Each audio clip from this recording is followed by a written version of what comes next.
as Andy Roddick fell behind Juan Martín del Potro Wednesday in what would turn out to be the final match of his career. The 30-year-old American admits all his previous tennis milestones began drifting through his mind.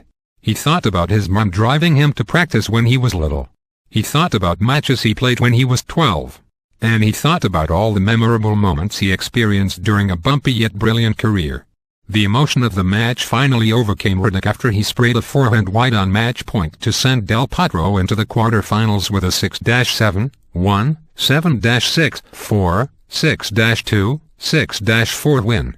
A red-eyed Roddick buried his face in a towel as Del Potro saluted him, then choked back tears once again as he addressed the crowd at Arthur Ashe Stadium one final time. "For the first time in my career, I'm not sure what to say," Roddick said. "Since I was a kid, I've been coming to this tournament. I felt lucky just to sit where all of you are sitting today, to watch this game and to see the champions who have come and gone, and I've loved every minute of it.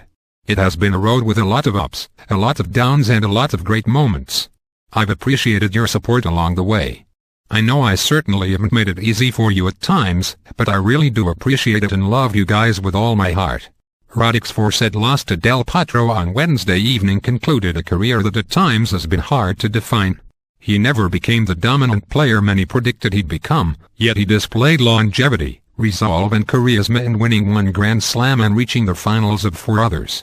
He emerged as the new face of American tennis post-Sampras and Agassi by beating back opponents with his booming serve. He briefly thrived in the role of Roger Federer's primary foil until other rivals eclipsed him.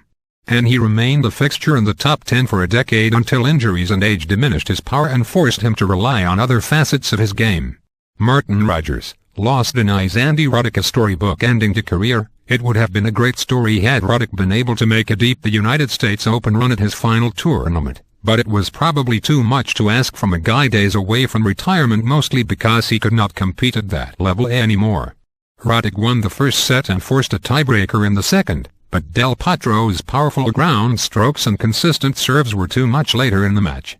Del Potro won 10 of the first 11 points on Roddick's serve in the third set, survived a couple of breakpoints in his first service game of the fourth set and coasted to victory from there.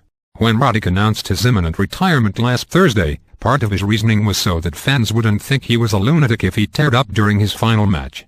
Thankfully for Roddick, his tears received cheers. In fact, many in the crowd were so sad to see him go that they cried along with him.